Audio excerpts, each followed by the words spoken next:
चाटा लगा था मुझे।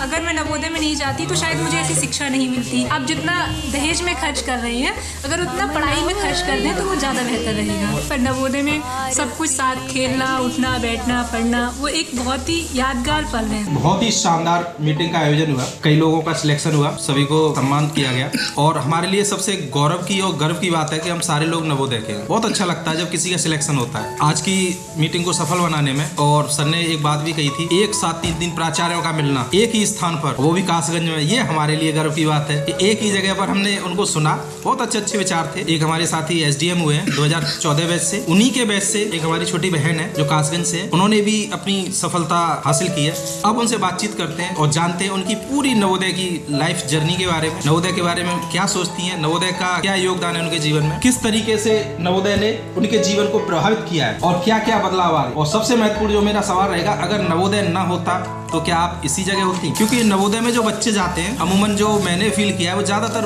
रूरल बैकग्राउंड से होते हैं और फाइनेंशियली उतने मजबूत नहीं होते गार्जियंस जितने बाहर होते हैं बच्चे। टैलेंट की कमी नहीं है, कुछ ऐसी चीजें होती हैं, तरीके से इन्होंने चैलेंजेस को स्वीकार किया। आइए हम इनसे बात करते हैं और जानते हैं इनकी पूरी जर्नी के बारे में। आज बहुत खुशी हो रही है कि 2 छोटी बहनें हमारे साथ हैं। हमारी छोटी बहन, आपको बहुत बहुत शुभकामनाएं। थैंक यू भैया। और आज आपको कैसा लग रहा है? बहुत अच्छा लग रहा है, सब नवोदय वाले सर से और अपने सीनियर्स से, क्लासमेट से मिलकर काफी अच्छा। तो सबसे पहले आप नवोदय की जर्नी के बारे में बताइए, कैसी रही, क्या क्या अनुभव थे, कुछ ऐसी यादें होंगी आपकी जीवन में नवोदय के बारे में वो आप शेयर करना चाहें? नवोदय की जर्नी मेरी बहुत अच्छी रही और खासकर मेरे क्लासमेट सभी बहुत अच्छे थे। काफी लोगों के साथ मैं अभी भी कांटेक्ट में हूँ। काफी अच्छा था, मतलब मैं 6 में गई थी, 12th में, मतलब जीवन का जो 7 साल थे वो सबसे अच्छे थे। उसके बाद न उतने अच्छे, मतलब कभी लाइफ रही और स्ट्रगल ही है नवोदय के बाद, बाहर भी घर में भी। पर नवोदय में सब कुछ साथ, खेलना, उठना, बैठना, पढ़ना, वो एक बहुत ही यादगार पल है सब जीवन के। अच्छा, नवोदय के बाद आपने कहाँ से शिक्षा ली? मैंने दिल्ली विश्वविद्यालय से शिक्षा ली है इतिहास में। मैंने हिस्ट्री ऑनर्स किया है, उसके बाद वहीं से मैंने पोस्ट ग्रेजुएशन किया है हिस्ट्री में। उसके बाद मैंने B.Ed किया है, वो यहीं से किया है अपने घर के पास के ही कॉलेज से। और अभी मेरा अभी रिजल्ट आया था अगस्त में B.Ed का, उसके बाद ही वैकेंसी आई थी PGT की, तो मैंने फॉर्म फिल किया और इसमें मेरा भी सिलेक्शन हुआ। PGT हिस्ट्री में चाहती हूँ कि मैं मतलब पढ़ती रहूँ, बाकी तो सिविल सर्विसेज में जाने का इरादा है? हाँ है थोड़ा सा। उसके लिए हमारी तरफ से बहुत बहुत शुभकामनाएं। अच्छा, नवोदय के छोटी बहनों को आप कुछ संदेश देना चाहेंगे? बिल्कुल बिल्कुल। देखो, हम सब एक बहुत ही छोटे से घरों से आते हैं नवोदय में, तो वहाँ जो हमारा जो परिवार का माहौल होता है और जो नवोदय का माहौल होता है वो बहुत अलग होता है। और उसके तो बहुत सारी चीज़ें होती हैं, परिस्थितियाँ होती हैं कि लड़कियाँ मोस्टली पढ़ना छोड़ देती हैं किसी न किसी कारण से। पर मैं ये कहना चाहूँगी कि चाहे जो भी हो, आप पढ़ना ना छोड़ें, पढ़ें, जितना हो सके उतनी ज़्यादा पढ़ें। अगर आपको नॉलेज नहीं है, आजकल इंटरनेट पे सब अवेलेबल है, आपको जिस भी क्षेत्र में जाना है आप उसको ढूंढें और उसको पढ़ें। क्योंकि आज के ज़माने में मतलब अपना सेल्फ इंडिपेंडेंट होना बहुत ज़रूरी है।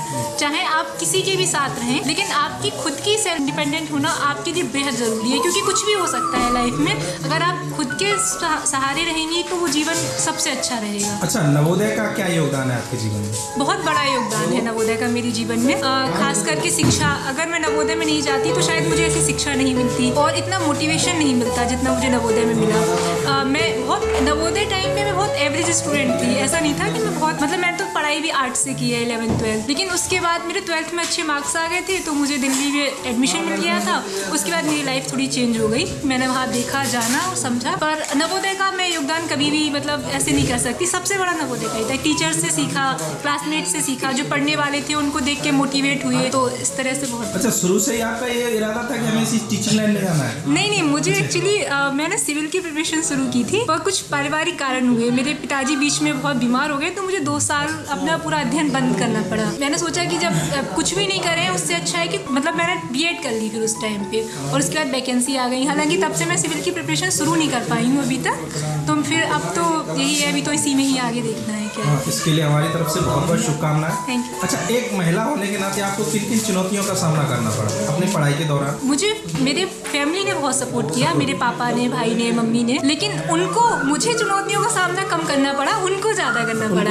बिल्कुल, मेरे पापा हमेशा शील्ड बन के रहे मेरे लिए, लेकिन उनको सुनना पड़ा। अभी मेरे रिजल्ट से कुछ टाइम पहले तक, जैसे मेरा रिजल्ट हो भी नहीं रहा था 2-3 साल से तो कहीं भी, तो अभी हुआ मेरा तो JRF भी हो गया और पीजीटी में भी एक साथ हो गया। लेकिन इससे पहले उन्हें काफ़ी सुनना पड़ा। जो भी उनके पास आते थे वो यही कहते थे कि कितना पढ़ेंगी, कब तक पढ़ेंगी, मतलब अब लड़की है, शादी करो, घर जाने दो। तो ये एक सोसाइटी की मेंटलिटी है। पर मैं कहना चाहूँगी लोगों को कि इसे बदले। आप जितना दहेज में खर्च कर रही हैं, अगर उतना पढ़ाई में खर्च कर दें तो वो ज़्यादा बेहतर रहेगा। अच्छा, नवोदय की वो सबसे प्यारी याद कौन सी है जो आपको बार बार याद आती है और आपको वो याद करते समय बड़ा खुशी की अनुभूति होती है? बहुत सारी है नवोदय की। कोई तो एक शायद ही शेयर कोई करिए। हॉस्टल की है। होली जिस तरह से खेलते थे, गड्ढा खोद के मिट्टी वाली होली, वो मैंने कभी नवोदय के बाद नहीं खेली। मैं उसे हर होली पे याद करती हूँ। मराठी के पेपर में। अच्छा, मराठी। ठीक है, मराठी में तो मैंने देखी। अच्छा, सबसे खराब एक्सपीरियंस क्या रहा है नवोदय में? और पहले ही दिन का था। क्या? मैं फर्स्ट डे गई थी तो मुझे कुछ आइडिया नहीं था। तब एक सुभाष सर थे, मैथ के सर। तो फर्स्ट डे ही मैं उनकी क्लास में थोड़ा लेट गई थी। घुसते ही एक चाटा लगा था मुझे। मैं फर्स्ट डे ही मुझे मतलब, और उसके बाद की कोई खराब मेरी ऐसी अच्छा, याद अगर वो नहीं है। सर अब मिल जाए तो आप कुछ कहोगे उनसे? नहीं कुछ नहीं। उनको पता ही नहीं था कि मैं न्यू स्टूडेंट हूँ। मैं थोड़ा, मेरे पापा बीमार थे ना, तो मैं लेट पहुंची थी वहाँ। उनको लगा कि मैं, उनका रूल था कि ब्रेक के बाद कोई लेट नहीं आएगा उनकी क्लास में आने के बाद। पर मैं लेट हो गई थी क्योंकि मुझे पता ही नहीं था। बाद में उन्होंने उसी समय मुझसे बोला था कि बेटा मुझे पता नहीं था। उनको खुद बुरा फील हुआ, लेकिन उस समय उन्हें नहीं पता था कि मैं नहीं हूँ। बहुत बहुत धन्यवाद आपका। समर्थ नवोदय अभियान आपका बहुत बहुत अभिनंदन और स्वागत करता है। बहुत अच्छा लगा आप यहाँ आए, और कभी भी जरूरत पड़े तो आइए और छोटे भाई बहनों को मोटिवेट करिए। नवोदय का योगदान बहुत कुछ है, तो आप भी कुछ नवोदय के लिए योगदान करते रहिए। चलिए, बहुत बहुत धन्यवाद आपका।